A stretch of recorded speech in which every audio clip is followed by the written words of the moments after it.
What's up, everybody, and welcome to Professor Kelsey's Book Club, the newest show here on Misadventureland. I'm joined, by, of course, by Justin and by Professor Kelsey herself. Kelsey, welcome. Oh, thank you. Oh my God, thank you so much. Kelsey, before never sat so silently. Before we hit record, Kelsey was really, I think, getting into like method acting for her professor role because Justin and I were trying to like interact with her and as like in a friendly manner, and she was being like very standoffish and just like, let's move this along, people. Let's move this along. I'm a professional. You're a professional. That's always what I've said about you. And all of our time together, I said, the one thing I know about Kelsey is she's a professional. She's a professional. Absolutely. Definitely. Absolutely. Definitely. So this very out there concept that we're doing for the show, it's called a book club. The three of us read the same book, and we're going to discuss it today. Crazy. Kelsey chose the book for us, and at the end of the show, I'm hoping that she will have picked between the two books that we have for next time, and we will do that book. We will do that book next time. If you're watching this on YouTube, please remember to like, subscribe, and ring that bell. And if you're listening on your podcasting platform of choice, please, rate and review us on whatever podcast platform that is. Kelsey has her own YouTube channel where she does all book stuff all the time. We'll put the link in the description, below, obviously. But Kelsey, do you want to tell the folks about your channel? Yeah, it's basically a channel where I talk about all the books that I read. Sometimes I vlog weekly, depending if I have a theme. Otherwise, it's really like what I'm reading and what I read in the month, let's say. Yes. It's Reading with Kelsey, correct? Yes, very simple. I chose excellent, simple branding. Yes, very important. Nothing to mistake there. Nothing to mistake. Check Kelsey's channel out. She's great. If you like this conversation, lots more of her over there talking about a whole wide range of books. Without further ado, let's get into the classroom here, and I'll let Kelsey take over and start the discussion about this episode's book. Like when you have when you're in class and the teacher's like, "Okay, everybody silent." There's always one kid that laughs. That's me. I can't. If nobody's talking, I have to make a noise. Anyways, so the book that was chosen was Clara and the Sun by Kazuo Ishiguro. And like any good professor, Bobby, I'm going to ask you to please summarize the novel for us since you read it the most recently. Absolutely. So, Clara and the Sun is a book about an android friend named Clara, who is a robot that is meant to be a companion to a teenager. It takes place in some sort of near-ish future America, where the stratas of society are very kind of entrenched, and we follow Clara's becoming the companion, I guess, of a girl named Josie, who is not well, and it's sort of her job to be her best friend / nanny, and along that way she learns a lot about human nature and a lot about the ways of the world, but also she has this mission kind of in her head on how to save Josie, which is a way that she thinks that the normal people of the world probably haven't considered. The book is very much sort of, you're unraveling what this world is purely based on this first person sort of perspective of this robot. So I'd say the book, it hides a lot of what it is for a lot of the time that it is, a lot of its time. I really think not until the end do you really learn a lot. So it's hard to summarize it because really you're kind of getting bits and pieces of information along the way. But it's really about this android sort of learning about human nature and human society and kind of learning about its place in the world and what makes a person or what makes a thing alive and what doesn't is I think a lot of what this story is about. Okay, good enough. B+. Before we start diving into the themes and whatnot, I wanted to know what you guys, if you had to pick a rating on 5, what would you give this book, Justin? Probably for me, I would say somewhere between a 3 and a 4. Maybe right smack in the middle at like a 3.5. I felt that the book had some really strong moments, but also left me wanting a little bit more. I feel like when it got to where it wanted to go, it wrapped up very quickly. Right as they gave you a bunch of answers for things, the book kind of ends. And I wanted to learn more about the world that they were in. Without spoilers, it's not the happiest of endings when we get to the end of the book. And I am one that always loves like just a wrapped up happy ending. So for that little bit, I'll say it was an enjoyable read. It was breezy, and like, I got through it pretty quickly once the book gets moving, it gets moving. So for that, I'll say it's a good 3.5 star book. Yeah, I'm pretty much in agreement with Justin. I think on my star rating, I would say probably about a 3.5 to 4. For some of the reasons Justin said, I felt like thematically it's like a 5, but some of the other aspects I felt like kind of dragged it down a little bit. So I think 3.5 is where I would go with it. Okay, I gave the exact same rating.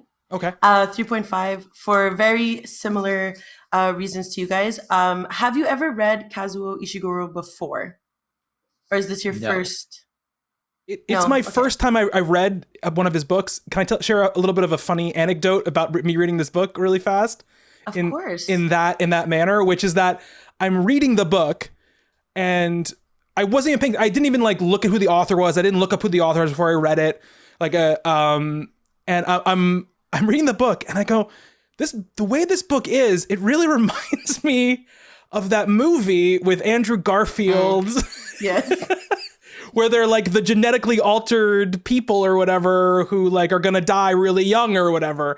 Or one of them is going to die really young. Okay, I saw that movie 15 years ago. So it's yeah, you really remember it. Yeah. And I don't really remember it that well, but I remembered like the tone and feeling of it. Right. And so I'm thinking that, and then I finished the book and I was like, oh, let me look up the author. And I was like, oh, now that makes complete sense.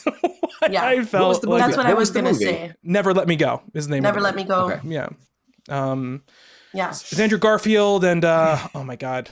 Keira Knightley. Keira Knightley and oh my God, the woman who isn't promising young woman and oh yeah, Drive, and I can't believe I can't remember her name right now. I feel like the most dad of dads right now. I can't remember her name. Carey Mulligan. Yes. It's a really good movie. It's a really, really good movie. And it's the same kind of tone and everything like that. Sorry, Kelsey, back to you. No. Yes, exactly. Thank you. I'm yeah. Never Let Me Go gave me the same exact feelings. So I think Kazuo Ishiguro, now that I've read 2 books from him, I feel like he's very, very good with themes and having an intrigueness to his books. But I think, like you said, Justin, the endings are often not conclusive enough, or they don't feel finalized, which is a stylistic choice. Like he doesn't have to just because that's what we want. Mm-hmm. But I feel like often the themes outshine the overall like journey of the plot, I would say. Yeah, I agree with you. I totally agree with you. I think, like you said, I think that's like probably that seems like what he wants to do. You know what I mean? It seems like he cares more about the theme sort of inside this like loose sort of like science fiction structure. And not all his books have science fiction in them. Mm-hmm. I did a little research after we finished. Like Remains of the Day, obviously, is not a science fiction story. Yeah. But you know, it seems like that he's more focused on like, let's take the sort of almost very populist or popular sort of milieus and inject these more, you know, more subtle and more engaging and more sort of existential themes into them to sort of deliver this message I want to deliver with his other wrapping on top of it, is what it sort of feels like to me. Yeah, and I would even say, at least in this one, the theme of, and let me know if you guys agree, but the theme of like religion was pretty prevalent in the book. And I love, this is something I just like in sci-fi in general, when there's religious themes, because I like the idea of like old and new blending together. And even though Clara is kind of representative of like a new human, and right away, like they develop within the store a sense of like religion right away. So they all believe in the sun, right? And if we look at what it means to them, it's really like freedom, because they'll leave the store, opportunity, because they could leave the store, and like a savior. And it's all surrounding this idea that even though they like the owner of the store who treats them kindly, they are always like blocked by something that won't let them go to the other side. And the sun kind of represents that journey. Thoughts? I mean, for me personally, I find anything to do with religion right now just to be fascinating. Growing up in religious households, and as I've gotten older, realizing that religion is really not for me, and taking an opposite view of religion from the other side of the street, coming in there and seeing how Clara worships the sun like a deity, just like a lot of it strikes true in my own personal life, like of seeing that bargaining, right? That bargaining that she's making at points in the book. Like, I will do everything. I will do anything if you just help me. It was very striking for me. And yeah, the old and the new with science and religion is I think a fascinating concept, but one that strikes me extremely hard right now. So I enjoyed that aspect of it. Yeah. And I think what's interesting, go. Yeah. Okay. Raise your hand next time, but it's fine. I'm sorry. You should have like a digital hand that we have to raise so you can see it. Like in Microsoft Teams. Yeah, exactly. Yeah. It is interesting. Like you mentioned, Justin, like the old and the new, and like the almost like the scientific and the religious, and in this way, I didn't even think about this really when I was reading it, when I was thinking about those, because the religion thing is obviously very obvious in what's going on with the sun, but this idea that this completely technological being, right, this being completely created by human hands, right, has a worship of a deity and believes in like in a higher power, and not that the people that created her are the higher power, right? Like they are sort of like the bosses, but they are not the gods, right? The humans aren't the gods to Clara. It's the sun, because the sun obviously gives her life. It allows her, it gives her power. It rejuvenates her. When it's away, it doesn't. And I think what I liked a lot about the way the book dealt with that theme was, I think because it's first person and because all you're really getting is Clara's like perception of what's going on, you're bringing like all of your own baggage to interpreting what Clara is talking about, right? When Clara keeps talking about having faith in the sun saving Josie, right? It really is up to you to decide like how you feel about her feeling that way, because there's no everyone else she interacts with, she won't tell them why she's doing it. She just kind of says like, will you help me? I think it'll help Josie. And all these people in Josie's life are so kind of like desperate to do anything to help her that they just kind of like go along with Clara in a lot of ways. So they don't really have an opinion, right, on like what Clara's mission and like what it's going to do. So, for me, like the whole time I'm thinking, well, like Clara just doesn't understand like the real world, right? She doesn't understand like the reality of what's going on with Josie and the reality of what happened to the, the passed out beggar that was laying on the sidewalk. Like obviously he was just like drunk or something and, woke up when the sun came out, or whatever it was, because it was the daytime, or he slept it off and so did his dog or whatever. And then when you get to the end of the book and, again, still some of it's left up, right, to like, you can just think it's a coincidence, right? That the sun breaking through and hitting Josie. It's just a coincidence. And she gets better because she was always going to get better. But when that moment happens, you're kind of left thinking to yourself, like, I was at least being like, why did I doubt her this whole time when her whole entire like thought structure is logic, right? Like all she's doing is observing and taking in information, and she's pretty much right like 99% of the time whenever she spends time observing. And then, but for some whatever reason, I'm like, yeah, you're just acting like a little kid. Like you just don't know. You don't know what's going on. Like this is not going to save Josie. Josie's going to die. And then you're going to have to realize that like there isn't anything there helping you. Right. And then in the end, when it's not that way, I thought it was a really interesting like twist on what I thought was going to happen. There's a quite a bit of symbolism in that as well, because Clara is a like blank slate. Like she is the one created, like she does not have parents, right? Mm-hmm. So she's like a newborn child in the world, and like the first, let's say. And so there's a lot of our own innocent like thoughts of naivete and innocence that we place onto her, and also our ideas of religion are also placed onto her. Mm-hmm.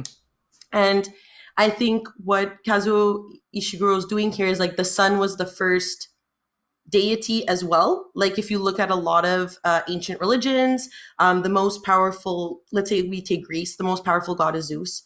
And Zeus was in charge of like weather and stuff like that. And if you look at Egyptian religion, I believe it's Ra, if I'm not mistaken, it's Ra. Was the god of sun. Mm-hmm. Yeah. And so the sun is always representative of like a first instant of like a religious feeling, right? And I think it's because it's the most direct thing. It's in the day when you can see clearly. It shines on things. It obviously makes people feel better, right? And the entire book, like when Clara was like believing in the sun, you have the sense of like, oh my God, she's going to be destroyed when she finds out like the sun isn't like what she thinks, right? Or whatever. And then when it does turn out positive, you're kind of like happy for her because you're like, oh my God, she believed and like she got there, you know? So I think like it was a nice message based on the fact that we see Clara as like this innocent shell, mm-hmm. kind of, and doesn't really know things. And it's brought up often in the book that she's so observant. Oh, you're observant. You're so good at like listening and stuff. But it's like, yeah, she's a child. Mm-hmm. Like that's what it is. And that's why she's so observant, because everything is new to her. So it makes sense that her belief systems and the way she behaves would add on to that sense of like innocence that we place on to children, and why we think they're like so amazing, because we're like, oh my God, like you listened. It's like, yeah, obviously, because they're always around us. So they're obviously going to mimic us. And I think Clara is like a good representation of that kind of like, you want to believe in them and you want to like support them. Like, yeah, of course the sun's going to heal her. When in reality, like her belief is right the whole time. And she might be like a tad more observant than we would like to think as well. Yeah. I don't know if that whole monologue made sense. No, it totally makes sense. But I think explicitly though, the author is trying to tell you in many instances that she is more observant than even her brethren are, mm-hmm. right? Like you see that Rosa, right? Is that her friend's That was name? her partner? Her partner in the window. Like her partner in the window, like she observes, but like she doesn't question. She doesn't question, and she doesn't, it's like almost like she's choosing not to retain certain information. Like it's not important to her, whatever her makeup is, you know what I mean? And you get the sense too that like there are other ones that look like Clara, right? Because I think the manager mentions even at the very end, right? Like when she's in that scrapyard or whatever, that like, you know, I saw others that I thought were you and they weren't you, you know, whatever. So there are others that are, there's something special about Clara, and I think even opposed from her just being a blank slate, which a lot of these android friends are. She's even special above them. I think that's what I think the author is explicitly trying to tell us that in many ways. Or she might just be special because we're viewing it from like an omniscient like narrator from her perspective. Yeah. So because we want to believe in her and because we want to think she's special and we're only reading it from her perspective, we therefore put this on her that might not necessarily be true. And I think that there's kind of this argument where they all believe in the sun, right? So it's like they have some sort of understanding of like what the sun is doing for them. And then there's instances where you see like they are sad. So like when Clara describes like artificial friends that get like left behind and they're sad or they're just following their owners, and you can tell that they're like sad when they're behind them. So I think that it's interesting because Clara notices that other artificial friends are or have an awareness of the world, but then because we're in her head and we're reading from an omniscient perspective, we think she's special. Yeah. But I mean, absolutely. We just like her because we're reading from her. Yeah, no, absolutely. That absolutely be the case, 100%.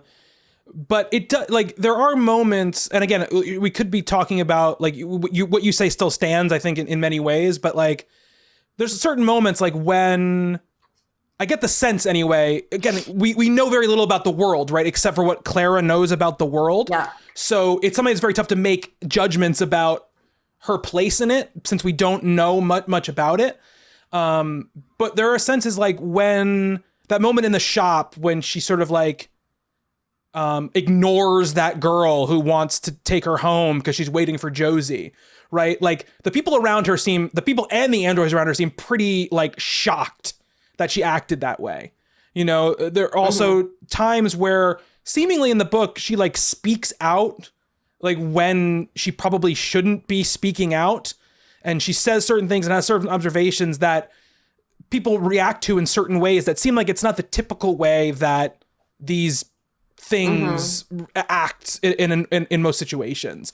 So those are the context clues I'm kind of taking to kind of, but again, it's all perception, right? We're all perceiving it through Clara's perception and then through our perception. Yeah. So it's like, and of course, like we just like our own stories and our own lives, we want to believe the things we're doing are special or the things we're doing matter or the, you know, so again, like I said before about the whole religion aspect of it, we're bringing a lot of ourselves to it. And honestly, that was one of the things that I usually don't really love first person perspectives in most novels because I tend to get annoyed by the main characters a lot of the time. And this didn't have that problem because of what you're talking about, because she was so observant and it was like you were observing through her eyes. She was almost like a silent video game protagonist where you're sort of like the avatar going through this world, and Clara is sort of like your avatar taking you through, you know, the world of this science fiction near dystopia, because there seems to be some really not good stuff happening in this world. It's not a nice place once you actually learn about it. Yeah. We could get into it. Yeah. What do you guys think of the overall like setting? What do you think is really happening behind the scenes? Because again, what we know is based only on Clara and Clara's very slim understanding of like human interaction. And then also what Josie doesn't know either, right? So when we really find out a lot of things is like once the parents start speaking to her more. And I think that adds to that element of Clara being an innocent child. And it's like kind of like when your parents like fight and then they like talk shit about each other like in front of you and you're like, huh? But like you're like okay, I guess. So I wonder like how you guys felt about like learning about the world and what you think was actually like going on about the schools and whatnot. Bobby, why don't you go, because you read it a little more recently than me, and once you lay down the groundwork, I'll be able to jump in a little bit better. Sure, I finished it a day ago. Yeah, I finished it 6 weeks ago. I read it in like a day and a half. I finished it 3 months ago. Yeah. Yeah. So, you know, I kept wanting kind of what Justin was talking about earlier, which was like, I wanted more answers, right? I kept wanting more answers because I was fascinated by what these little hints that we would get dropped, right? But from what I can tell about this world is it seems very much like it's on the brink of collapse in many ways. It feels like there is a huge proportion of have-nots and a small portion of haves, and the world is breaking down because of it. And you get some of that right from the father, who talks about living in some sort of like commune of people who lost their jobs. You're assuming to automation or something like that, who have to like fight off other groups of people with violent force to keep like wherever they live safe. And then in like the have section, you have this idea of like, there are the strata of people who I guess like genetically lift their children. They call it lifting in the book, which is like, I'm guessing they take their kids and like basically gene edit them to be more perfect. I'm assuming it's like a Gattaca situation is what I'm assuming. They eugenics their children, which is, to make them the best they possibly can be. But there is like a risk in doing it, which is what you get obviously from the Josie's family. And then there are some parents who choose not to lift their kids, which is the Helen and Rick grouping of people, and the kids who are not lifted are very much looked down on in like higher society. But it is my guess from what we've read in the book that this high society isn't going to exist very much longer. You know, it feels like the world is crumbling around like these little pockets of like wealth essentially, and the rest of the world is sort of crumbling around it. It's kind of what I get. Justin? When Josie's dad was talking, I think, to Rick's mom, and Rick's mom's name was it was Helen, right? Mm-hmm. Yeah. You know, he's talking about that commune that he lives in. And when I was reading the book, I read through this part and I'm trying to find it, and I can't find it at the moment. But the way that he was talking about like defending themselves with weapons, and you know, it almost didn't make it seem like they were defending against like the thought of AI. It seemed like they were almost in a way defending against like other people, like other races of people. That's the way that that's the way that I took it. And you know, he comes onto the screen and you're thinking like, oh, he's like the good guy. You know, he's like, you know, he's got that like not jovial way about him, but like this, like, I'm Clara's like dad and I'm her friend and we're going to do things together. And then you find out like, oh, I also live in it like with a group of people and we are going to defend ourselves violently if need be against outsiders, whoever those outsiders might be. Yeah. And you're like, oh, okay, this book has taken like a sharp turn to the right. We should keep continuing down this road. And they never do. And they never do. And like, that's where it's just like, okay, well, we've explored an idea here. Like, you put this in the book for a reason, and it should be there for more than just window dressing, but that's what it seems like it's there for. It's just like window dressing for the worlds. And then we go like right back to Clara's point of view, where it's like all of that has been left in the rear view. Well, we're also listening to it from Clara's perspective, right? Yeah. So we're not, which makes sense. We're not going to, she has no idea. Yeah. She's like, what are you talking about? I know there's a building in front of my shop and I know there's a field behind my house and that's it. Yeah. Yeah. So I think that might be also, whether this is clever or not, I don't know. But a intentional thing where I think he throws concepts in and we are not supposed to understand them because Clara doesn't. And I think she kind of ignores what she doesn't know because she's so focused on helping Josie.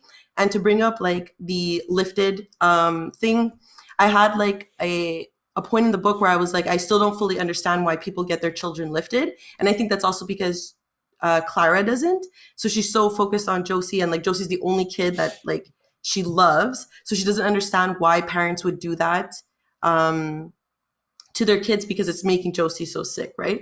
So if we're thinking of it in like a dystopian kind of idea, then I think that this book could also be a discussion on like social conformity, because like once Josie's old enough, like she doesn't really talk to Clara anymore. And that can be an idea of social conformity with being like a teenager and moving into like young adulthood and no longer wanting to play with like your dolls. So I think there's a lot of discussions of that in the book. And I think the mom is another example of like falling into social conformity, especially when she has those parties and she invites all the kids and she doesn't want Rick there. And like Josie's like, no, he's coming. I don't care. Yeah. And all the other kids like will start to bully him, but even they have a sense of like they were lifted too, but some of them are off. And they kind of know like deep down. But Clara doesn't understand what's happening. So that's another element of why we're confused the whole time as well. Yeah. And I think like it's a double-edged sword, I think, because like I think it makes some of the concepts much more intriguing that she doesn't know what's going on, right? Because I think maybe if they were just laid bare to us, they would not be as like tantalizing as they are just knowing them from this sort of naive creature's perspective, right? Yeah. I mean, because it seems like that, like to the point where like we learn the thing about the mother having like a grief doll that looked like her other daughter who passed away, that was sort of also like an AI, but not like a full replacement. Like that's dark, and very, very, very morbid. And like, also, of course, the plan with Clara and the portrait is also incredibly dark, like crazy. How it's crazy darker. Was that? Crazy. I was like, I was freaking out because obviously like we're only seeing it from her perspective. So when they say a portrait, I was like, what is this? The medieval ages? Like we're getting a painting and it takes 3 weeks to get done. Like I don't understand. And then when you realize what it is, I was like, mm-hmm. Yeah. I'm like disgusting. Yeah. That's crazy. And then that's a discussion on like grief that Clara doesn't understand either. Yeah. Yeah, not at all, right? And she did the stuff I found outside of like the more like world trapping stuff I found the most interesting was when Clara was trying to understand those like complex human emotions and concepts, right? Like the idea of grief, the idea of like trying to understand why the mother was certain ways when she was that way and not ways other times, the way she treats her on that trip to like the waterfall, like all of that stuff is like is like really that moment when she's like, before you know about the doll, right? Before you the doll, the portrait, when they're there and she's telling her to like basically be Josie, like I was like, this is walk fucked like up. her, it's like fucked up like right her. now. Yeah. I was like, I felt it's one of those, but the only thing is it's not as simple as like the mother is a weirdo, right? The mother is just has dealt with so much pain and so much loss. And she's staring down two of her kids because of lifted, right? Yeah. And it's her fault. And she knows it's her fault, right? Like she 100% understands it's completely her fault what is happening. She chose to do this because there's that scene at the end when you're at the end of the book where Josie's really sick and Rick is there. And she like is like right before the big moment happens where she's like horrible to Rick, right? Where she's like, oh, I bet you feel great about yourself right now. Do you feel like you're like, you won, like, because you didn't get lifted and you're alive, like just nasty to him. Yeah. And that only happens from somebody who like has a lot of self-loathing for themselves and the choices that they've made. Yeah. I remember when I read the scene where Clara like finds the replica of Josie like hanging from the ceiling. And I found it and I wrote like, what the fuck? Like, I was freaking out. I'm like, what is happening? And then I feel like that added in another element of the book that I think Kazuo Ishiguro added because I think it's expected of us to think that, but this element of like whether AI can be human. Mm-hmm. Yeah. And I think I think it was brought in just based on our expectations of AI stories. But I think from the beginning, he's kind of already saying that Clara is a human, like she believes in something, she has hope. And I think like the discussion was already happening. And then through creating this portrait, we're adding on another sense that can Clara specifically be a human? Because when they talk about the older sister's doll, Sal, they call that being a doll. Like they don't refer to it as like that was another version of Sal. It's like that was a doll.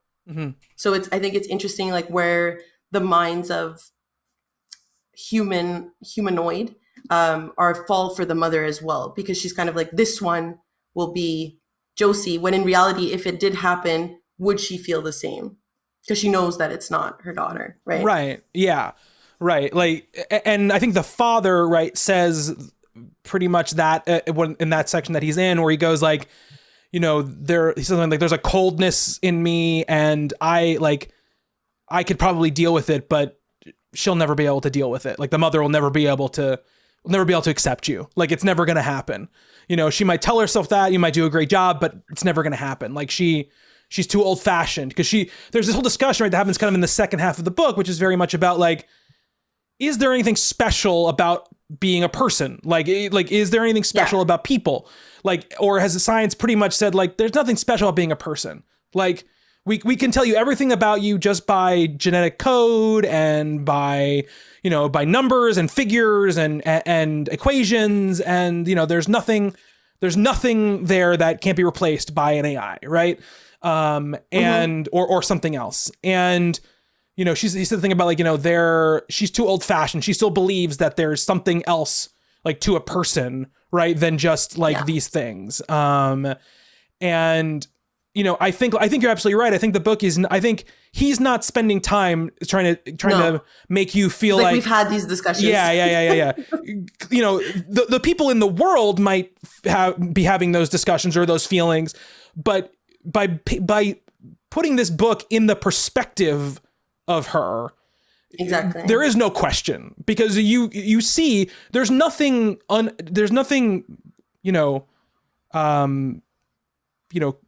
unfeeling or uncaring or computer about Clara at all. Like every decision she makes is basically an emotional decision.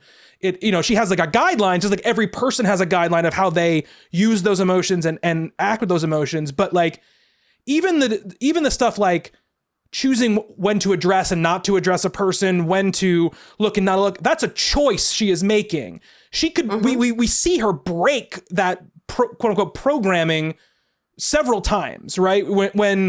And she's choosing to live by a set of rules and guidelines that she has been given, but it's not like she can't move if someone other than Josie talks to her, right? Like, or she can't speak. She chooses not to, but there's nothing in her that makes her not a person, right? Like it doesn't exist. And that, I think that brings up an interesting discussion too, because if we take it on the fact that the other artificial friends are making that decision not to talk to anybody but their like assigned human, and I think that probably happens, and they probably are all human, because we see at the beginning this interaction of them all believing in the sun. And I think just this sense of like belief and hope is innately human, that I think the father's kind of getting at, that is being like, that maybe the mom thinks Clara doesn't have when she does. And I think that that's what maybe the mom believes is missing. However, we see that Clara has it, and the father, who's so like inclined to believe that there's nothing different about Clara that doesn't make her human, is so quick to believe her about the garbage truck and the sun idea. Like he is full on with her because he wants to save his daughter as well. Yeah. And even to the fact that like the thing about the reason why the replacement would probably never work is because Clara is a distinct being. She's not just a robot that can, she can walk like Josie, she can talk like Josie, but she's not Josie. It's not like she has a personality. And even when they're talking about it, she's saying like, if this is what's best for Josie, if this is what's best for you, then I'll do my best to do it. Like she is taking information, processing it, and coming to an emotional decision about, what's going on. So yeah, I think it's very interesting. There's also an element of like environmental issues in the book as well, and like global warming issues and the advancement of technology. So I'm curious what you guys think, because I don't think it's as obvious as like religion versus science in this book and belief versus human. But I think there's still an environmental element in the book that I'm interested to see what you guys think about. I don't remember that much going on, and it's possible that I'm just forgetting about the climate change, like the global warming. And when somebody brings it up, I'll remember. But the advancement of Justin, technology you're in the really book is like, failing today. I'm sorry. I really am. I I have apologize. to give you an F. We got to do You're these like things those right as I kids in read the like the book. group. You're like in the group, like when when you have to like present, and someone else, like the one kid that's paying attention, is like, "This is the answer," and they're like, "Great job, Group A," and you're just like, "Yes, I got it in the That's group." pretty with much this where I'm person. at. I just Bobby? it's talking about like the advancement Oh, of sorry. technology. Like the book, like it leans hard in that direction. It leans hard into it in a way that leaves you like, it left me feeling uncomfortable at the end. And when we get to the ending and we talk about the ending, we'll dive more into that. But it's a fucked up thing is basically what it is. Yeah, I mean, I think like the only real sort of, I think, hammered home thing about the environment is Clara's sort of obsession with that the Cootings machine. That's what it is, the Cootings machine, right? Yeah. Thing that spills out smoke, right? When these workmen basically are working and on the city, just like you see in any city now, there's a machine that sort of is like, running their tools or whatever, and it's spewing out smoke. And she kind of like, it ends up in front of her store that one time when she's in the window, and she kind of like fixates on it as like this thing that's blocking out the sun and basically is hurting her deity, right? And so it becomes this sort of like opposing force in her head. And I think like, the other time, and again, it's all, again, because it's from Clara's perspective, most of the book, we're sort of, after we're out of the store, we're sort of just in like, what seems like a beautiful, like lush, environmentally sound area, right? Like fields and trees and farms and waterfalls and like just beauty everywhere. There's some like environmentally like safe like energy plants around, everything seems like it's like great, right? But when you get in the city, it seems like we're more in what we kind of know in our time and our world, which is like less care, right, for what is going on in the world and care for the world, I should say, not what's going on in the world, care for the world.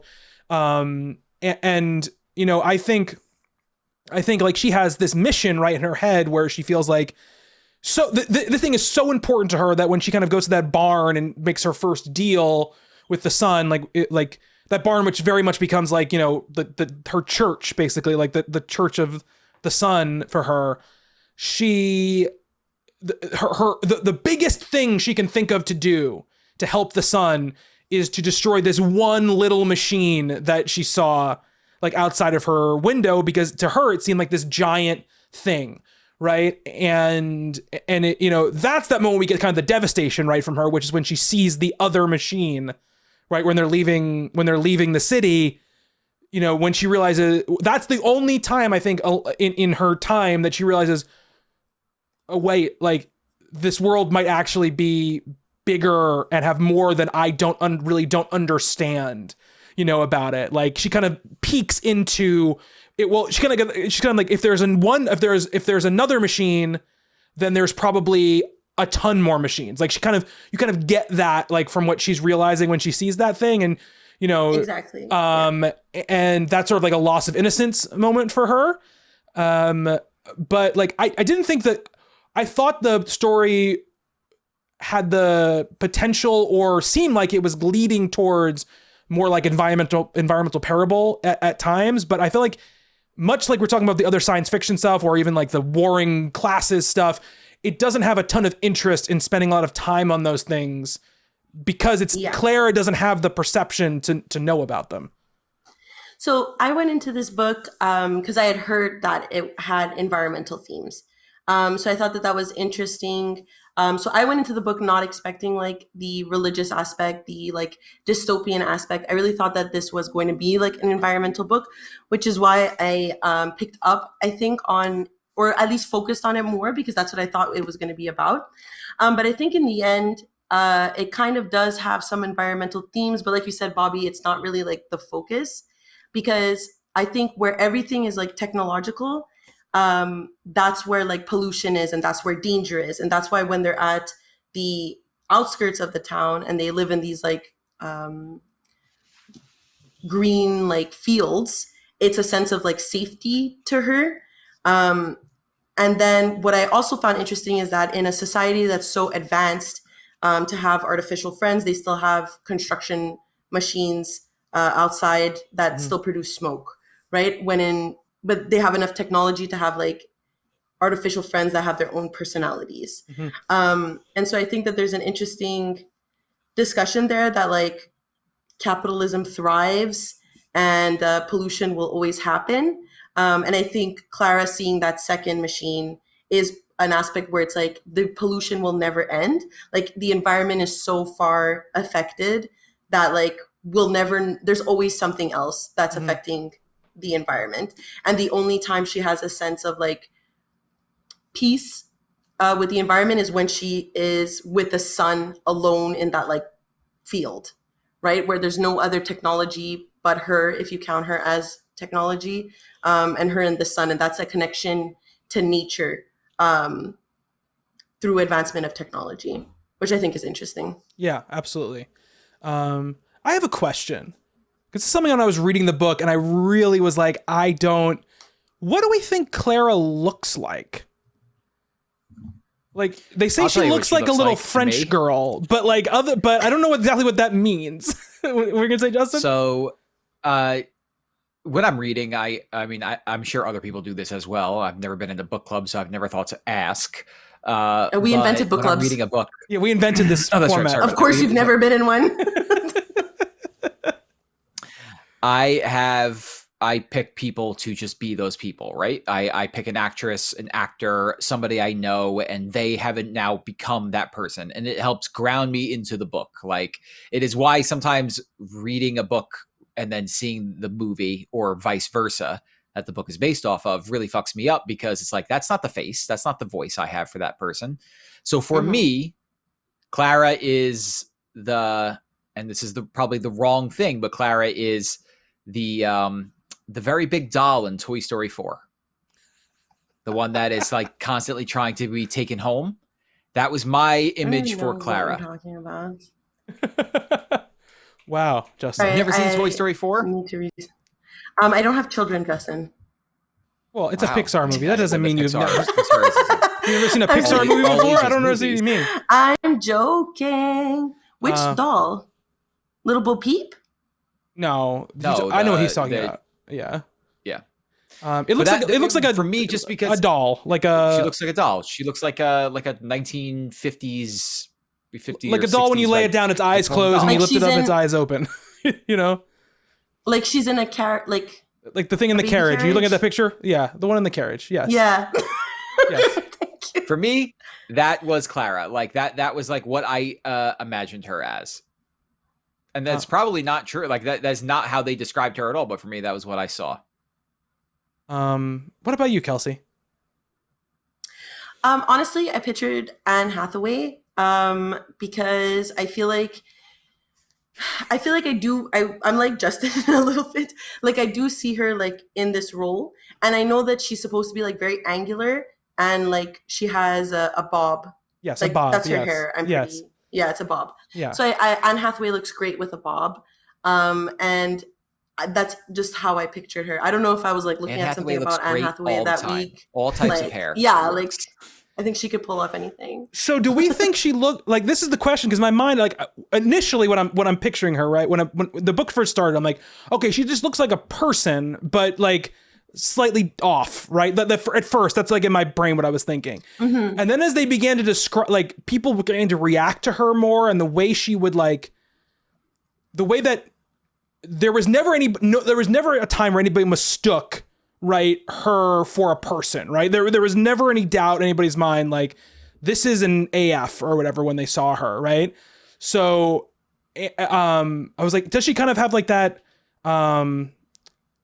Have you guys ever seen Ex Machina, that Alex Garland movie with Oscar Isaac? Yes. When she's like half like sort one of of like the best movies. Yeah, it's an amazing movie. We have like half person, like half robot looking, you know? Yeah. Like I was like, does she kind of look like that? You know, because like she obviously has human features, so she can like connect with the person, but like look more robot like. Then I was like, is she like really small? Because they talk about like throwing her across the room in that one one scene with those jerk kids. You know, she needed at the end of the story, she needed it was Josie helped build her that like walkway up to the window, and that's why I thought my picture for her is like she was a little bit bigger than your average size baby doll, right? Like, you know, or like little girl doll, like walking next to a person. She was much smaller in stature. She can't see out the goddamn window, so she needs help to do that. So like to me, that was exactly what she looked like, whereas you never are confusing her for a human. Yeah. And she's small in stature. Yeah. Like she's riding on the Rick's back. Super interesting. She almost like drowned in the mud in that field. You know, she was like sinking down into that mud. And Rick was just like, I'm going to pick you up. A huge mud pit. You know, but Rick just walked through it and picked her up. Did you think she was an actual, wait, Kelsey, did you think she was an actual like human-sized person? Yeah. That's what I thought at first too, but then as they described her more as it went on. No, you're right. Because now that you're saying it, I'm like, oh my God, I'm so dumb. Like, that's so true. Kelsey, you're failing. Come on. Keep up. And they said she was small the whole time. You learn things every day from your students. Yeah, she said she was small, but I was thinking like, oh, she's the size of a child. Like that's what I was thinking. She's petite, yeah. But then thinking about it, like that makes her seem so much like she's not a creepy character, obviously, because you don't hit it, but no, like thinking about her in that situation, like this little doll that walks around and like talks to you and like hides next to the refrigerator when she wants to give you privacy, and then like comes out of the shadows when you need something is like or like all those times that Rick and Josie were talking about their feelings and she's just sitting there. Yeah, it's fucking weird.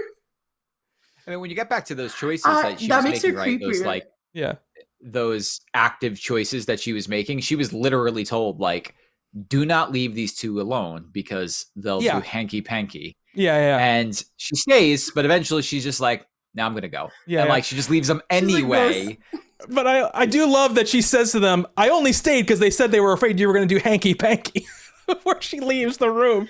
I'm like, that's gonna leave. She's very cute. The use of hanky panky is the thing is like she can't be like doll size because she can look over Josie when she's laying in bed. So she has to be at least like a couple feet tall. But my guess is she's like 3 feet tall, like, or something like that, you know, like 3.5 feet tall or something like that. Creepy. I know. But here's the question. I wonder how big the portrait was. Was the portrait Josie size? Yeah, I think it has to be Josie size. The first ever, but would this be the first ever AF that's not the standard size? Like, it's something to think about. Like, if this portrait was to go out in the real world, would it be recognized as being an AF? Like, or could it pass as a human? Yeah, that's true.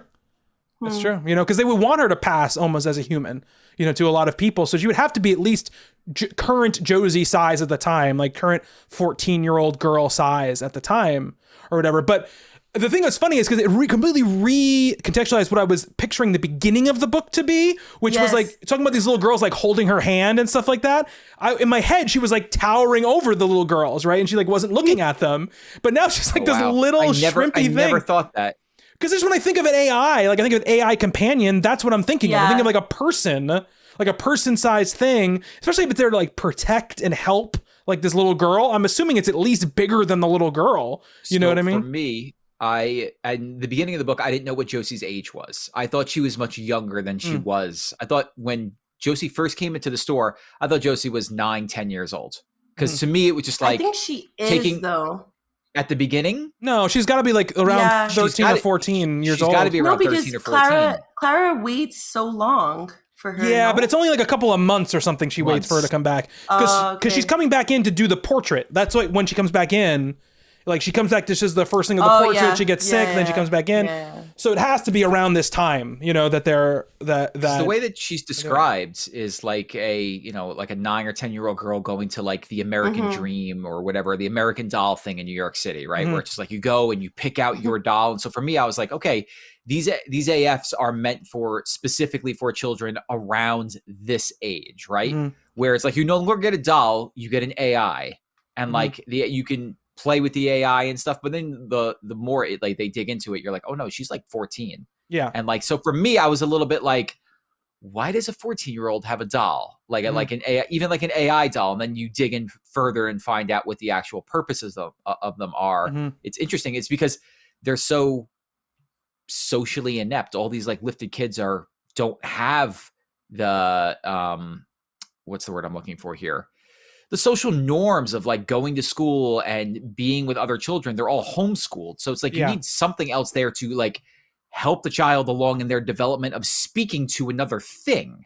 Yeah. And I found that aspect of it kind of fascinating because I knew a bunch of kids that were homeschooled growing up, and they really do lack that social interaction, those cues, those things that you just pick up on when you're with other people all the time. And I wonder, like, I think that's why they said that they had those get-togethers, right, with all the other lifted kids, so they could like talk and be together. Yeah. It's just fascinating. It is definitely, and that stuff is. They're all homeschooled, like you said, Justin. Which is like, why? Like, why are they all homeschooled on their? I love that she calls them oblongs. I will say he does a really good job of coming up with terms and things for normal everyday objects and practices that she has to come up with her own names for because nobody ever told her, but making them very understandable, right? Like I understood what he was talking about immediately. Like, why are they all trained that way? You know what I mean? Why isn't there like a school that they go to? They all obviously live at least close enough to have like these get-togethers with each other. So why isn't there like a school or something like that? Sorry, Kelsey. Especially because at the end, they talk about going to college, right? They talk about leaving and going. Yeah. So it's not like those things have been replaced. It just seems like perhaps there's not, it wouldn't even make sense if there wasn't enough lifted kids to put into a class, because clearly there's warfare going on in the country between those who are lifted and not. So there has to be. So yeah, it's just like one of those things that doesn't make any sense. Yeah. I was going to say, like, I think that's interesting that you say that, and I wonder if it's a part of this idea that the kids are so controlled that they can't even like control their own talents, and maybe there's another element to the book, if this was like a 10-book fantasy series, that would be explored, that these parents are so overbearing over them, and it's only when they turn 18 that they have this like a sense of freedom to like go to college. And I'm assuming that it's like a system that we all know of schooling, but that they're so controlled in their development until they can't be controlled anymore, and that's when they're allowed to go. So maybe there's no schooling because the parents are so overbearing, and we're in a future where they're so overbearing because of these like conflicts between sets of people and whatnot. Yeah, I mean, absolutely. Like, why would you want your kid not lifted and then and not know how to do things? Yeah. I mean, we also don't know. Like, I mean, it seems like obviously we know there's a big risk when they get lifted, but we don't know exactly what the risk is for every kid. And so it seems to be death. Well, but I mean, like, what leads to that, right? So do they become severely immunocompromised for a while? Do they become like, Mr. Glass, like, we don't know what's going on with every different kid when they go through this like genetic like change. So maybe it's just not safe for them to be, because maybe they're all, it took me a while to realize like maybe they're all sick, right? And until they get through it, there's a chance for all of them to die. And it obviously, like you said, and then maybe that's why they can only get together. And that's also why maybe the mom was like, Rick can't come. Yeah. Because maybe because he's not genetically modified, like he has something that he could spread, and like that's why the children like stay away from him. Yeah, maybe. I think that's more just a social thing than anything else. Yeah, that's a social thing more than anything else. Because if that was the case, then the mother probably, for all the other times that she put her foot down, would just say, "No, Rick's not coming." Yeah, and I really want to drive home that to them, he's a second-class citizen. Yeah. And also there must be something about like, and maybe it is because like you said, there's a different physical like deformity and stuff that happens when you're lifted or something, or some physical change, because like they all know Rick isn't lifted like the moment they see him, right? Like the moment that he appears, like everyone knows that he's not lifted, right? Like there has to be even the way Clara walks, didn't the mom like ask her to walk like Clara, and she kind of describes a different way of walking? Yeah, she has like a very like we know Clara walks. Yeah. But I was thinking that more as because if Clara was sick, like she walked maybe with like, you know, a certain limp or something like that. That's the way that I took that, was like Clara's not 100% right. Oh, so like, because he didn't walk like that. I was thinking he's walking like Bobby was going down awkwardly. like, you know, maybe there's like a special glint in their eye. No, I meant stuff like I said stuff like the walk, or Clara describes that one girl as having like really long arms or whatever. You know, there's like you know, there's just like different. There's like weird like something happens to them, like, you know, physically that kind of like hurts them a little bit when they do this lifting, because they say even when Josie is better, she still walks with like that weird like limp thing or whatever that she had when she was like conserving her energy, like careful walk or whatever they were calling it. I really liked Rick a lot. Like Rick seemed like just a good dude.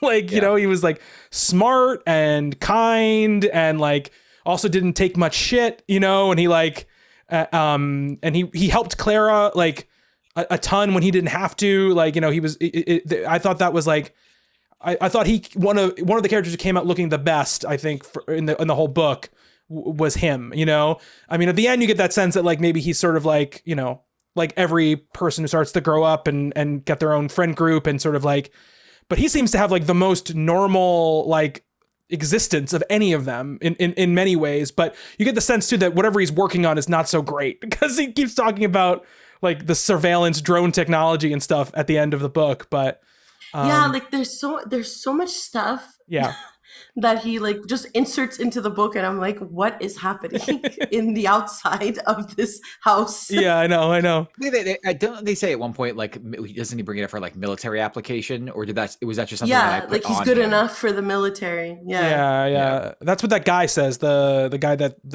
his mother's ex-lover or whatever. His mom had like an affair with. Yeah, that was a fucking rough. It's a rough read. Yeah, you're like, I feel awful for every single person sitting here. Yeah. I feel awful for having read this. Yeah, it was a rough scene. Oh man. And I mean, the lengths that Helen will go to for Rick is heartwarming and good, but like she's like, I will degrade myself to help him get along in life. Yeah. And then you just see it happening. You see like the car crash happening in slow motion, and you're like, Jesus Christ, please let this be over soon. Well, I think that's an interesting thing that you say that, because I find that that's a very like, I'm going to talk from like my own perspective, but a very like immigrant in a new country way of thinking, and you will do anything to get your kid to succeed. So it's very often like taking on menial jobs and not taking care of yourself mentally, physically, in order to provide everything for your child. And I think that idea of Helen, where you're already gathering that they might be like second-class citizens, and obviously she's willing to do anything to get her son to succeed, just not lifting him, right? And that decision alone of not lifting him kind of makes them like outcasts. And so she's going to do anything else. And as long as it's her and not her son, and not changing anything about her son, then she'll do it. And I think that that action of her doing that made the most sense to me. Because I just feel like that's something that like, when you're the outcast in society, or when you're not the majority, like you want to help your kid in any way possible, in order to do that, aside from harming your child, right? And I think that goes into, again, that sense of social conformity with Josie's mom versus Helen, because Helen, that decision of wanting to go against the grain obviously affected their entire lives from there on out, right? As soon as she made that decision not to lift him, it's kind of like they were all like, okay, she's weird, like she's she's not there, you know, like why would she do that? Like, oh, poor Rick, he's like left out, you know, but he's smart enough for the college. It's just that, oh, well, he's not lifted. He's not the majority. He can't get in. Yeah, absolutely. And I think we talked about, like, you know, the mother, you know, Josie's mother having that guilt, right, about lifting her kids. And then we have the opposite, right? Because you have that scene with Helen where, you know, she even says, like, you know, that she probably made the wrong choice, right, to not lift Rick. And so both sides have like this guilt for not doing or not doing what was right, you know, for their child in the moment. And I think that what's also interesting about Helen is that, and I think it's the lesson Clara's learning, right? She's learning this lesson along with us in the book, you know, that we've learned also in our lives, which is that, like, the way everybody talks about Helen is that, like, she's like crazy, like that she's off. She's off. She seems like she, like, and when you meet her, you're expecting her to be like, say crazy things or like float off or like, you know, do whatever, or, you know, have something really, and she really is just like, she obviously has been through a lot, you know, and she's been dealing with a lot, but it doesn't seem like she's mentally unstable, you know, really in any way. I think Helen is probably suffering from a depression of some sort. Yeah. But it's just, Clara doesn't have the means to understand what she's going through. And I think and so people are like judging her. And that could be also something that has to do with like the lifted or whatever other outside technology they have. Because if she doesn't want to get her son lifted, chances are if there's anything that would like fix her brain, maybe she doesn't necessarily want to do that either. Yeah. And that could be another element that we'll never know. Like, obviously this is all like assumptions based on like sentences here and there where we're trying to understand the outside perspectives. And it's only because Clara's there that we see Helen begging and we see her like degrading herself, or like because she went to the house to ask Rick for a favor, she met Helen, you know? Yeah, absolutely. So speaking of the ending, right, of the book, I think like we get that scene right after Josie's feeling better.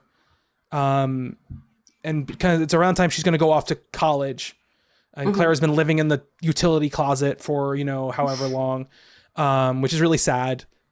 And Capaldi comes to the house, right? And there's this big, basically blowout, right, between Capaldi and the mother, where Capaldi basically wants to take Clara and like experiment on her, right? Like basically like use her as a science experiment. Because now she's useless to the family because, you know, Josie's leaving. So, you know, for all his talk about like, you know, how much he admires the AFs and how much he, you know, whatever, he really doesn't care, right? He just cares about the nuts and bolts aspect of it, you know, the numbers and the figures, which we've learned right about him. That's how he feels about humans as well. And the mother like really stands up for Clara, you know, and says the thing that she deserves her slow decline is what she says to. Which is so sad. It's very sad. So sad. It is like unbelievably sad. Okay. Yeah. You know, but that was like, the first time we'd ever heard talk about what happens to an AF. Yes. Yeah. So like it was like those two words, slow decline. I was like, oh fuck, I know where this is going. Yeah.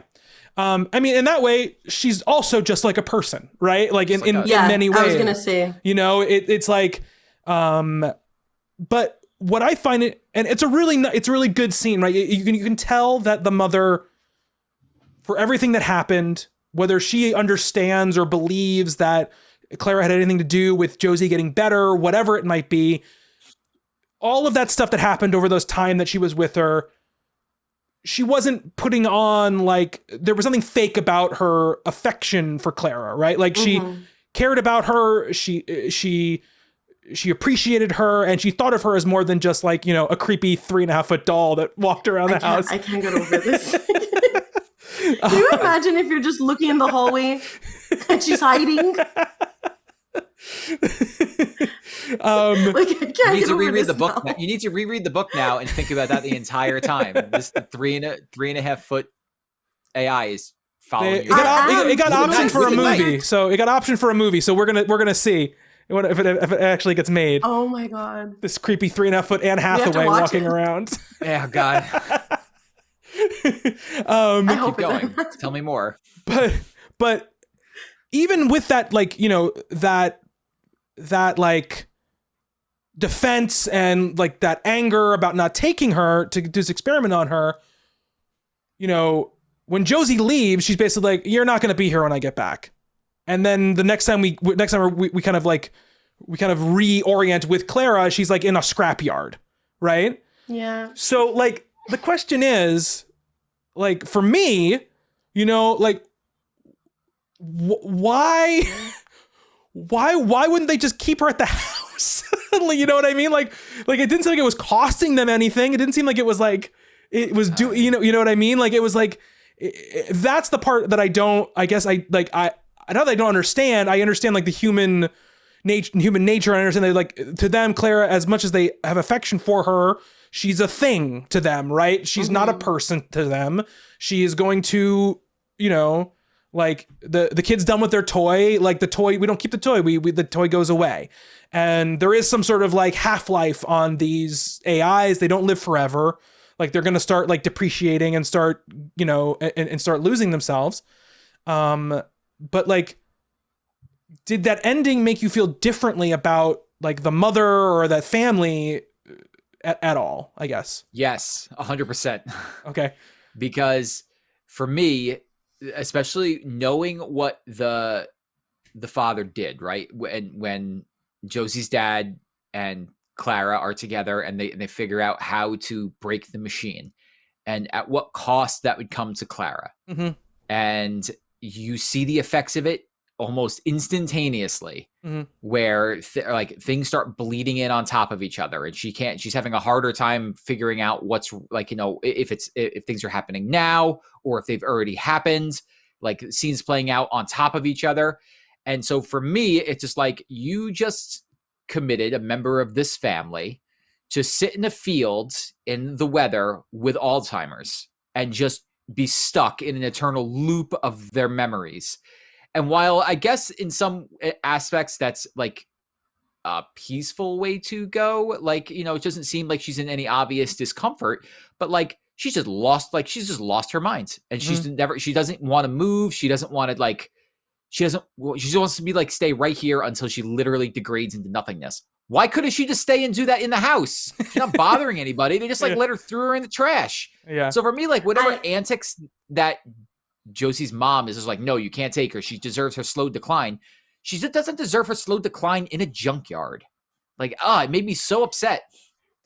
Yeah. I think they never thought of her, or at least the mom never thought of her as human.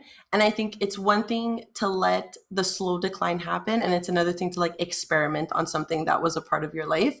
And I think that's where she laid the line, where she's like, no more experiments on my children. Yeah. But they can also go to the junkyard because she's still a piece of technology. Right. Yeah. She's a microwave, you know, like, yeah. So I think that's what it is. I think there's like, it's one thing to have them die the way all other artificial friends die, because like at the end of the book, the shop owner says, I come here to see if I find any of my old friends. Yeah. So it's one thing that she dies the way they normally die. And then it's another thing to like experiment on her like a, I mean, I get that. Yeah, but still, like she could have kept her in the closet, you know, like upstairs. You know what I mean? Yeah, Bobby. Then the little thing is in your house all the time. I like how this book has actually become a horror book for Kelsey now that she figured out it's a 3.5 foot tall robot. Like if she was 5'5", I would be like, yeah, that's my girl. I mean, and yeah, there is like. The ending isn't purely sad, right? Clara doesn't seem like she's sad about like she knows. Yeah, she knows like this is like you know this is just part of like my cycle. You know, like this is how it's supposed to end up, right? So I'm not going to be sad about it. I'm just going to sit here and enjoy, look back, and I love the way she said that thing about like putting her memories in order or whatever it is at the end. Like I think it's like a really nice way that she puts it. You know, and she's sort of like looking back on everything that happened and sort of like, and she even says like, you know, I can put them where they're supposed to go when I want to, right? I can see the world clearly when I want to, but at this point, why would she want to see the world clearly? She's sitting in a junkyard, you know, like she doesn't want to be there. I almost like part of me expected like, and like that tone of that ending is kind of what I was getting the feeling of the whole book being. So that's why I was surprised when like the actual moment with the sun happens and, you know, it heals Josie. Cause like, I thought, okay, this is just going to be the story about like quiet desperation. Cause that just seems like what the whole thing, that's what Never Let Me Go is about as well. It's about quiet desperation. In a world you don't quite understand what's going on, but you know something bad is happening. Like that's kind of like what they're very similar in that way. Yeah. You know, and I was also surprised that it worked. Yeah, me I was too. like, oh, it's not going to happen. Yeah. And it was, you know, that was a really, you know, powerful, great moment. You know, it was like this moment where it was like, and I think in many ways it's the author like telling you in his perspective, like, yes, there are things that are figures and equations, and there are things that are terrible, and there are things that are knowable, but there are things that are unknowable. And whether what happened to Josie is some sort of actual, like, you know, divine intervention or something like that, or it was just, you know, Clara's hope being realized, whatever it might be, there are things that happen that people still can't explain. And, you know, how we choose to sort of like contextualize those moments is just as important as what caused those moments to happen. Right. Because, you know, much of this book, right, is about hope. And, you know, that's really what the book is about in a lot of ways is Clara's hope and Clara's undying hope, unyielding hope that what she believes will happen. Right. And whether or not what she sees is something that would have happened anyway, that allows her to like believe that what she did meant something, she still is fulfilled as a being because the thing happened, right? And whether or not it was the actual, you know, praying in the barn, you know, where the sun goes down that caused it, it doesn't really matter, right? It doesn't really matter because all that matters, just like we talked about way earlier about perspective, is like how you choose to like take in the world and, you know, and manage it for yourself, right? Like how you perceive things that are happening and how you're able to get through each day, you know, keeping hope and keeping belief and keeping some sort of drive to keep going. And I think that's a lot of what this book is about. So something else that stood out to me, just to deviate from Bobby's point for a minute, was the actual last line of the book. And you know, I'm sure that it's done on purpose, but Kelsey, can you read like maybe those last two sentences? Where she said, but she was gazing at the far distance in the direction of the construction crane on the horizon. Then she continued to walk away.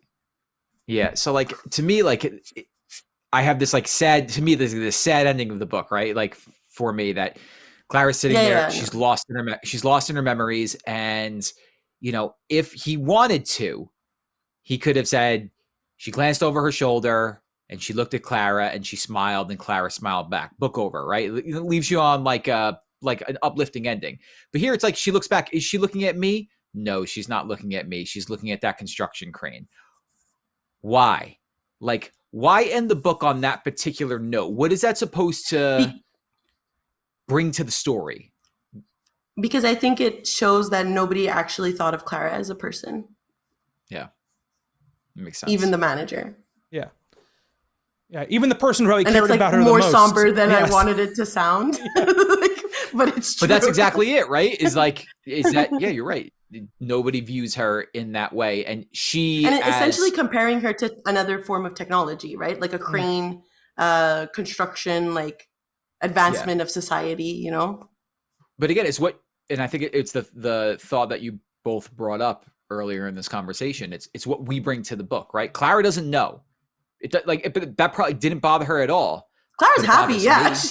Yeah, it bothers me because that's what I'm bringing to the book is like, acknowledge me. Like, don't leave me here. And if you're going to leave me here, leave on better terms, right? Like, leave on that like uplifting part right there where you have that glance and you smile back and forth and you go your separate ways.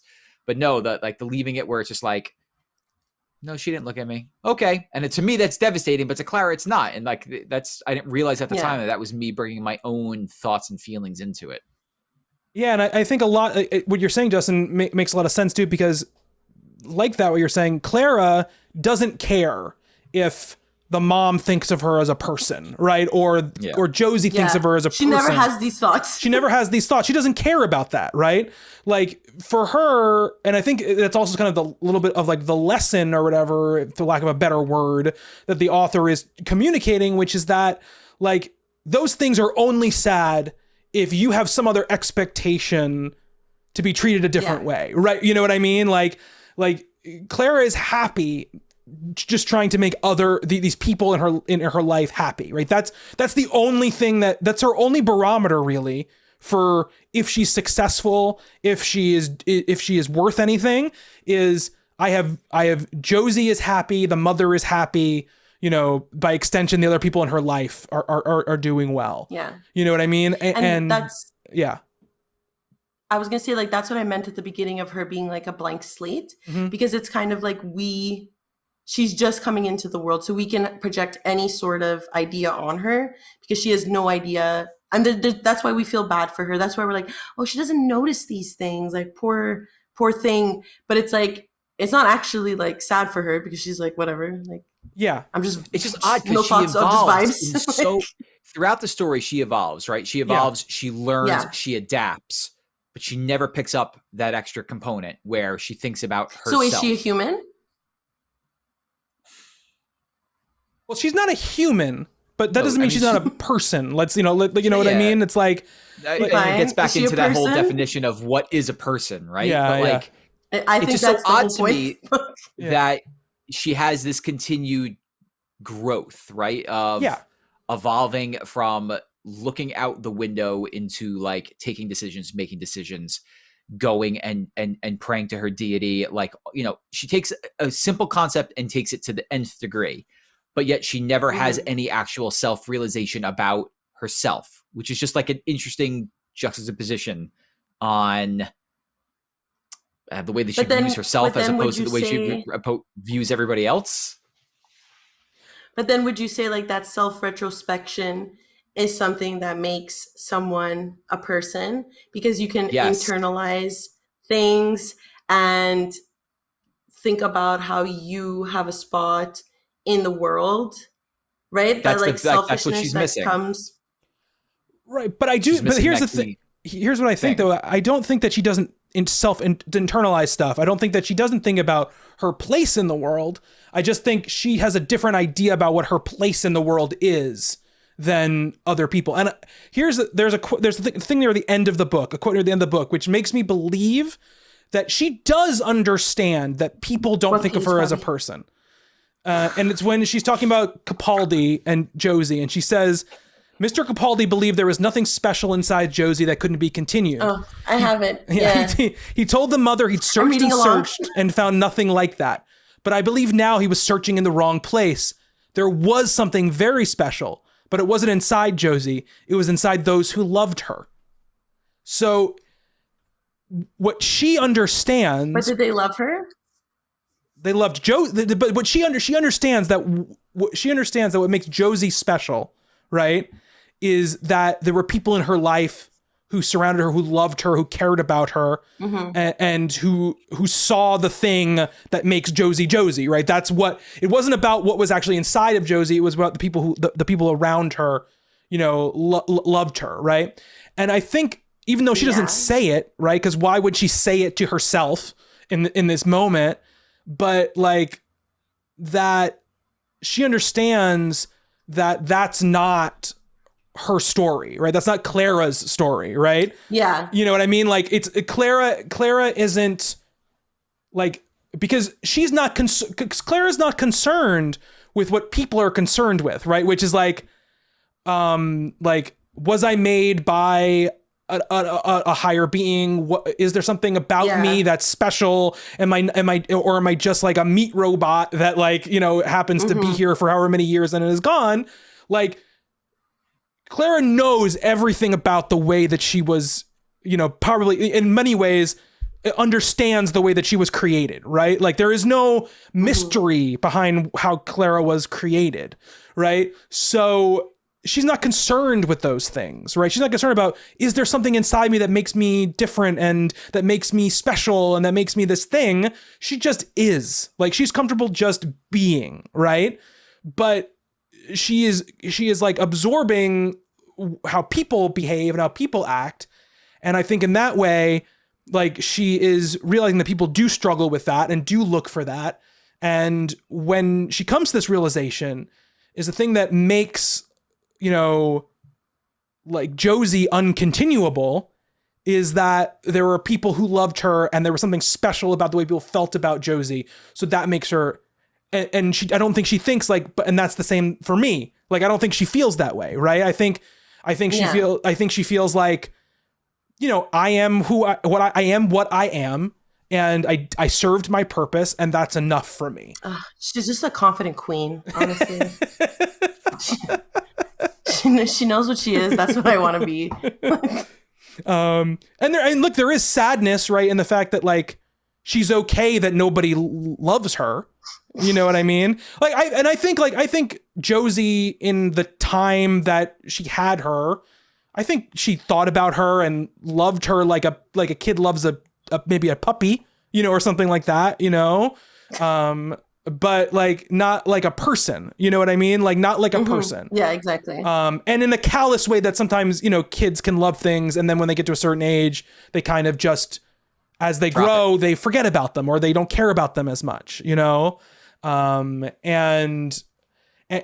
so I think like we've been saying, we bring a sadness to it because if we felt we were treated that way or we felt people felt that way about us, it would devastate us. Right. And the most important thing in most people's existences is to believe that they are in some way special to something or someone, whether on a micro or, you know, macro scale. And so it's tough to wrestle with that as a person, you know, reading the book. But I think the author is trying to communicate that imagine you didn't have to think about that stuff. You know what I mean? Like this. Honestly, this is a 5-star now. Like he thought so much. There's a lot going on behind the scenes in this book. I mean, having this conversation here, there's more here than I realized. Not that I'm very used to examining a book and looking for key themes that are not banging me in the face with That's why you're taking this class, Justin. It's okay. That's why I'm taking this course, so that way I can talk about books in a more than it's really awesome sense.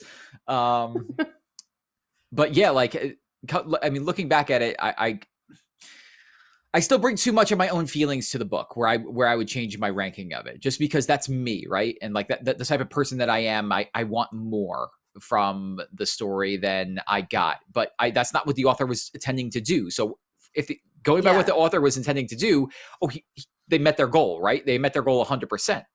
But for me, it's like, no, I want more. You needed to give me more to get that 4th star. So that's where I think he didn't want to create a Blade Runner story where it's like so obvious in your face that like AIs deserve rights. You know, it's like I feel like any story with artificial intelligence, there's always this discussion about whether or not they're human. And I think he was more like been there, done that. I think he had, I think he was bringing more to the table that I think isn't initially obvious because I feel like we come in not only with our biases and like the way we believe about the world and like religion and stuff like that, but also the way we believe in AI stories. Like I went into this being like, yeah, of course she deserves rights because I've already had this thought so many times before through things like Blade Runner and through like other elements of fiction where you're kind of, you feel bad for them. And the whole point is that we do put ourselves into the bodies of these AIs and that's how they like trick us, right? If you look at like a more dystopian idea of the world. And I think like he was like, this whole thing where she's a blank slate is obvious in every way. It's how we think about AIs, how we think about religion, how we think about ourselves as humans. And everything that Clara is just how we go into the book feeling. Yeah, Absolutely. And I think it's genius. And now I changed my answer.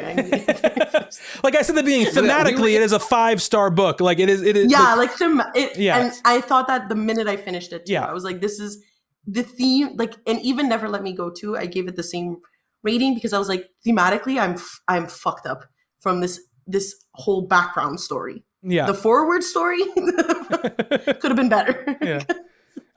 You should watch that movie, Justin. Never Let Me Go. It's a good movie. I mean, I haven't read the book. Actually, once I finished this book, I bought Never Let Me Go, the book. Yeah. Because I was like, I should read it because I liked this book. Yeah, but I feel like the impact is because Yeah, kind of. Kelsey, you heard how much I remembered about the movie when I was trying to describe it to you. So it's been 12 years since I've seen it. So I guess, yeah. So I barely remember it. I just remember that I think one of the kids was real sick. Like that's like the thing I remember about that book, and that's it. When I read that book for the first time, I was reading it, and everybody was said like, "This is an amazing book," whatever. So I was like, "Okay, fine, I'll read it." And as I'm reading it, I'm like, "I've heard this story before."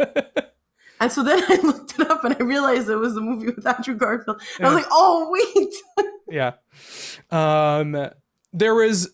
The theme of loneliness was a big one in the book too. Like the keeps coming up over and over and over again, and Clara kind of like fixates on it like from the very beginning because of that one like moment like when she's in the room with the store still, and the manager kind of like talks to her a little about loneliness and how it kind of like seeps in because there are like kids looking weird at her and stuff like that, and she kind of tries to explain it to her. Well, yeah, it makes sense. Yeah, because she's. I would look at her weird too. Like 3.5 foot tall, creepy thing. But there were these two quotes that were sort of like kind of like juxtaposed to each other that I really liked about loneliness, which was one of them was at the same time, what was becoming clear to me was the extent to which humans in their wish to escape loneliness made maneuvers that were very complex and hard to fathom, which I think is like a really great take on like how people act when they're scared of being alone or losing something, and the way that they can sometimes do things that make absolutely no sense when that stuff happened. And then there was this thing after stuff with Helen, when she started trying to get Rick to leave, and it's sort of like going against what Clara has thought to be the like basically hard truth, her basically her entire existence, which is that humans will do anything to not be lonely.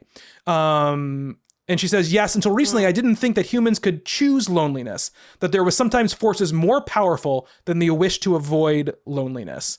And I just love this like idea, especially like, Helen versus like the mother, because the mother is very much on one end of that spectrum, right? The mother is very much like, she's creating a fucking, doll, a homunculus of her daughter for this robot to inhabit so that she doesn't have to be alone, right? She already tried it kind of with her first daughter who passed away. And Helen is sort of like, the opposite of that. Helen is like doing everything she can to push Rick out the door so that even though she'll be left alone, that she'll know that her son, and she'll know that her son has succeeded and will have, done, something. Mm-hmm. I think, you can even see it right in like the way that the dad acts, which the dad obviously is not in a good situation. He's like in a terrible situation, but he's around other people that are also in a terrible situation. So he'd rather be there than trying to make it on his own, like in the city or whatever. There's got to be another life for this guy other than just either I work at this factory or I fucking live the life of like the movie The Warriors. It's like I don't like there's like no like in between, and maybe there isn't any in between in this world. Maybe there's not. We don't know, right? Because we only know Clara's perception of the world, but you see it all over the place, right? With people and like even the anger that what's his name? Vance, is that his name? The guy who was like who's on the board of the school that Rick and the mother. Is that his name? Vance? Yes. I thought it was Vance. Yeah. Oh. Or something like that. His whole like anger towards, right, the mother, right, is that she left him alone, right? Like, there were like things that happened that were, she particularly kind of mean about it, but like, that was the whole pain that he had, right? Yeah. Was that she left him alone, and it warped him and twisted him to the point where he held on to this anger for however many years, 20 something years or something like that.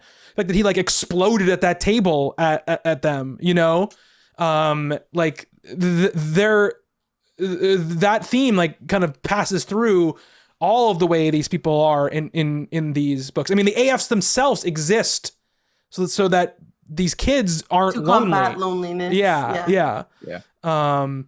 So I just thought that was interesting. And I thought like, you know, the especially the beginning when she's first at Josie's, like I loved the way that she described like the daily routine of the quick coffee with the mother and the way that she was like sort of like diagramming and sort of like taking the temperature for each situation and how like she was trying to figure out like if we only stay on these conversation topics, then like things won't get bad. And then she starts to realize, no, it's not even about what the conversation topics are. It's like the things that are behind the conversation topics. You know, I just loved the way that she broke down all that, you know, that time with them and the way she explained the mother. And in the first, when you first get to know the mother, you're thinking like, okay, this is just going to be like a typical, like, I care more about business than I care about my daughter, like kind of like mom. Right. And then there's so much more to her than that, which I thought was really interesting.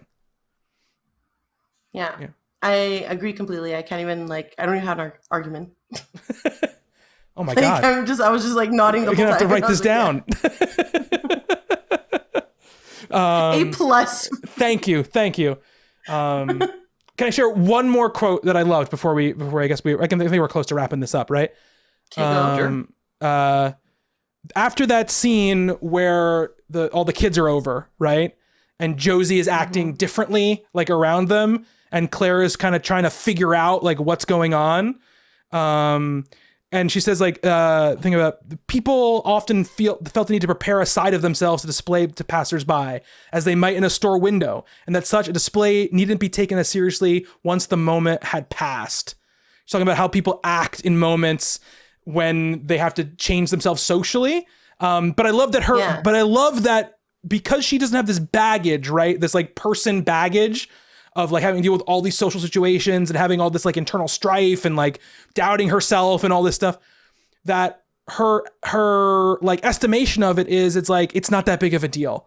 Like she acts weird for like 5 minutes, but like she just does it because she has to put on a certain face to like get through it. You know what I mean? And it's not this whole like, I take it personally and why did she treat me that way? And she's not, you know, I thought that was a really interesting way of dealing with a situation that most people, if it was told through a person's perspective, would have been like, you know, and you see it kind of with Rick, right? You see it like kind of with the friction between Rick and Josie, which is like Rick can't let go of the fact that Josie acts like this different person when she's around these people. But for Clara, it's nothing. So I thought that was, I just really liked that, like that point. Thank you. Well done. Thank you. I really think this idea is going to go places. This book club idea? This book club idea. I think we might be onto something. I think you might be right. So why don't you tell us what's up next, Kelsey? When would we read it for? That's up. We should set a date and then we'll read it for that date and not leave it open like we did last time. We'll decide that. I wasn't the problem. I didn't know. I'm not saying you were the problem. The thing where we kind of were like, we'll do it in a couple months, and then we never like set a date. This time we'll set a hard date, and I'll make sure that by that hard date that so we're not in the same situation where like we're all at different times of reading it. Is what I meant. Because I'm thinking it would probably be like July. That's fine. Okay. July, because then it would be like August, September, let's say, and then October, November, December, we'll do like a Star Wars one. Oh, okay. All right. So what's up for the next time though? So the next book is, and I've never read from this author before, so I'm super excited. Well, one of the authors, but it's basically Good Omens, or The Nice and Accurate Prophecies of Agnes Nutter, Witch. And I had to have this open on my screen so that I would remember it. But basically, according to the nice and accurate prophecies of Agnes Nutter, the world's only completely accurate book of prophecies, written in 1655 before she exploded, the world will end on a Saturday. Next Saturday, in fact, just before dinner. So some of the armies of good and evil are like banding together, and things are going awry. And it's this is what Good Omens is about? Yeah. Yeah. I'd never known. I only knew about the TV show. It's about like good and evil, like coming together. I knew that much. Yeah. Well, anyways, it's written by Terry Pratchett and Neil Gaiman. Okay. I've only read from Neil Gaiman before. And I've never read from Terry Pratchett because honestly, I'm a little scared. I'm a little scared that it's either going to make me, I'm going to love it because it's so fun and wild and quirky, or I'm going to hate it because it's so funny and wild and quirky. So I don't know where I'm going to fall. Neil Gaiman, I like him. I like Neil Gaiman because he's a little magical, a little emo. So I'm like, yeah, that's my vibe. So I decided to go with this one because of the show too. Like I wanted to read the book first. Everybody talks about how Terry Pratchett is like a really good author, and Neil Gaiman, but I've read from Neil Gaiman, like I said. Have you guys ever read from Terry Pratchett? I wasn't sure. No, I've never read a Terry Pratchett book, no. You guys have never read the Discworld? No, I've never read Discworld. I'm a good friend of both of ours, Jackie. She loves Terry Pratchett, but I've never read. And I read like the first. Jackie seems like exactly the kind of person that would like the Discworld. I read like the first chapter of Good Omens like 10 years ago, and but I've always wanted to read it, and I never did. I haven't watched the show yet either, so we're in a good place. I'm really excited you picked this one. This is the one I was hoping you would pick. Because I was literally like, I want something happy. Yeah, definitely. I don't want to be in the Witcher world right now. I also hear that the Witcher books, especially the early ones, are not like the most fun to read. That's also what I hear. Oh yeah, no, I know it's going to be a challenge when I pick it. I'm picking it purposely so we would have discussions. Like I'm picking it knowing I'll probably hate it. Like that's the point. I hear that the first Witcher book, especially, is very sexist. I haven't heard it's horrible. Yes. And that's why I wanted to. I was like, do I spice things? But no, we're gonna go. Throw as much spice. Throw as much spice as you want. We're getting another Dune situation on our hands. Oh boy! Fuck, I hate that book so much. Should we reread it just so I get to bitch? No, I don't want to read it. I don't want to read it. I don't want to read it. I saw the movie. I want to see the rest of the movies. I don't need to read Dune. You consumed this story and you said you want more. The movie version is way better than the book version, Kelsey. Yeah, the movie version is fantastic to look at. My God. Yeah, you can actually look at the movie version. You don't have to just read like really. Okay, guys. Dense. You should see the movie. Anyways, whatever. Hopefully Good Omens will be the same. I'm very excited to talk about Good Omens. I don't think it's going to be as thematically impactful as the book we just talked about, but I am very excited. I'll have a lot more to say now. Yeah, you just like, but there's so much plot. Let's talk about the plot. I'm not good at talking about themes, at least not yet. Should we read it for end of July? Yeah, that sounds good to me. Yeah. The last week in July. We'll come up with the hard date for it. We'll do hard date, but let's plan on last week in July. It's funny, Kelsey, when you were thinking, you gave us the two options, like this book and the first Witcher book. You're thinking of picking between these two. And I was like, okay, let me see how long each of them is. What's the difference in length? They are exactly the same length. It's all They are 288 pages, exactly both. That's a breeze. I was like, Kelsey definitely knew this before she put these two books as going against each other. Because I wanted to pick The Witcher because I'm like, maybe I should like incorporate video games somehow. But then I'm like, you don't have to. I really want Good Omens. I love David Tennant. And I know he's not a part of this book at all. David Tennant isn't actually in the book. Now I can picture him. You could think. No, I know, right? but now I can think. Like me and Justin read the books. And then you won't. I mean, I do that too. But you wouldn't have to like even. Then you wouldn't have to have a bad like shock when you watch the show. You'd be like, no, I'm thinking of David Tennant and Michael Sheen. These are the two people that are in it. I still can't believe Clara's 3 feet tall. All right, let's get I'm out like of in here. denial about it. Well, think about it too, because she talks about like the duvet cover on the bed looking like a weird giant mound or whatever when Josie's sleeping. Oh She's gonna reread the whole book and be like, my brain was like, I don't want to know. And once I picture that, right in the beginning of the book, she literally says that she's 3.5 feet tall, and then she's like, 3.5 feet is this many inches. No, she doesn't. No, but she may as well have. Oh my God. She missed it that hard. I was like, my brain really didn't want me to think of like a moving doll. Yeah. Just think about the little doll standing next to the refrigerator while they talk in the kitchen. And she says too, when she sits on the stool on the island, her feet don't reach the ground. Anne Hathaway's feet would reach the ground. It's true. I know. All right, we're going to get out of here. Like I said, if you're watching this on YouTube, like the video, please. Subscribe to the channel, ring the bell to get all your notifications. Follow Kelsey as well on her channel at Reading with Kelsey. She's also on all the socials, and you can find all the links to her socials on her channel. If you're listening to this on your podcasting platform of choice, please rate and review us there. And read Good Omens for the next time. And hopefully we'll have some questions collected from people now that you've seen the format and how we're doing it. So we'll read your questions out and answer those and talk about those questions or thoughts on the show itself. But until then, thank you, Justin. No. Thank you, Kelsey. Thank you, Bobby. And thank you to everybody who is listening or watching. Until next time, be good to one another.